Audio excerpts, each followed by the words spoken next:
ഉള്ളത് medical university of സോഫിയന്റെ മുന്നിലാണ് ബൾഗേറിയയിൽ. അപ്പോൾ ഈ യൂണിവേഴ്സിറ്റിനെ കുറിച്ച് അറിയാൻ വേണ്ടിയിട്ട് ഇവിടുത്തെ കാര്യങ്ങൾ മനസ്സിലാക്കാൻ വേണ്ടി വന്നതാണ്.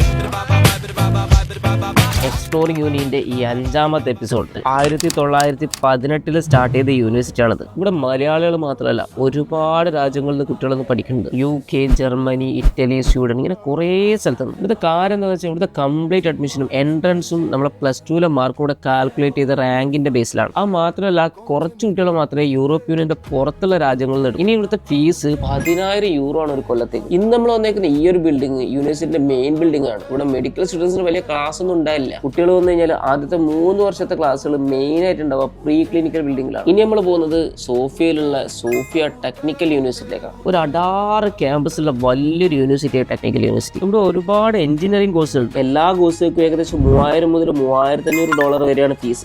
1897 സ്റ്റാർട്ട് ചെയ്ത ഈ ഒരു യൂണിവേഴ്സിറ്റിയിലും ഒരുപാട് ഇന്റർനാഷണൽ സ്റ്റുഡൻസ് ഉണ്ട്. ഇവിടെ ഇപ്പോൾ ഇവര് പുതിയതായിട്ട് കുറേ കോഴ്സുകൾ കൊണ്ടുവന്നിട്ടുണ്ട്. അതായത് smart system and artificial intelligence, automotive engineering, aeronautical engineering, ഇങ്ങനെ പല കോഴ്സുകൾ. അങ്ങനെ ആ ഒരു യൂണിവേഴ്സിറ്റി കണ്ട് അവിടെയുള്ള ആൾക്കാരോടൊക്കെ സംസാരിച്ചിട്ട് നേരെ വീട്ടിലേക്ക് പോരാന്ന് വെച്ചാൽ ഈ യൂണിവേഴ്സിറ്റിയെ കുറിച്ചുള്ള ഡീറ്റെയിൽ ആയിട്ട് ഒരു വീഡിയോ ഞാൻ എടുത്തിട്ടുണ്ട്. അങ്ങനെ റൂമിലേക്ക് നടക്കുന്ന സമയത്ത് സൈഡിൽ ഒരു പള്ളി ഉണ്ടായിരുന്നു, ഒരു നിസ്കാര പള്ളി. അങ്ങനെ അതും കണ്ട് ഞാൻ നേരെ റൂമിലേക്ക് പോയി. നാളെ നമുക്ക് സോഫിയ മെഡിക്കൽ യൂണിവേഴ്സിറ്റിന്റെ പ്രീ ക്ലിനിക്കൽ ബിൽഡിംഗ് ഒക്കെ കംപ്ലീറ്റ് ആയിട്ട് കാണാം.